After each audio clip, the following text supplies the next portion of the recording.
ఈ వారం కుంభరాశి వారి ఫలితాల్ని పరిశీలించి చూస్తే గురువు చతుర్థంలో ఉన్నాడు, శని అష్టమంలో ఉన్నాడు, రాహువు దశమంలో ఉన్నాడు, కేతువు చతుర్థంలో ఉన్నాడు. ఈ కారణంగా సత్ఫలితాలే ఈ వారం అంతా కూడా గోచరిస్తాయి. ధనిష్ఠ నక్షత్ర జాతకులకి ఎప్పుడో ఆగిపోయినటువంటి వివాహానికి సంబంధించిన ప్రయత్నాలు బాగా అనుకూలిస్తాయి.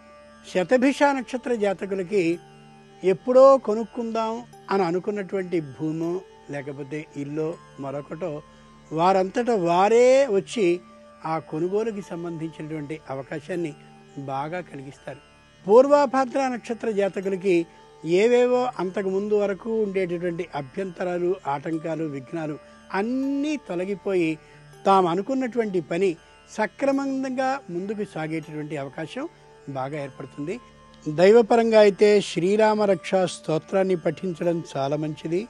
దానపరంగా అయినట్లయితే యథార్థమైనటువంటి పేదలు ఎవరున్నారో గుర్తించి వారికి విద్యకి సంబంధించినటువంటి రుసుముని ఆ కళాశాలలోనో పాఠశాలలోనో కట్టడం ఎంతైనా మంచిది.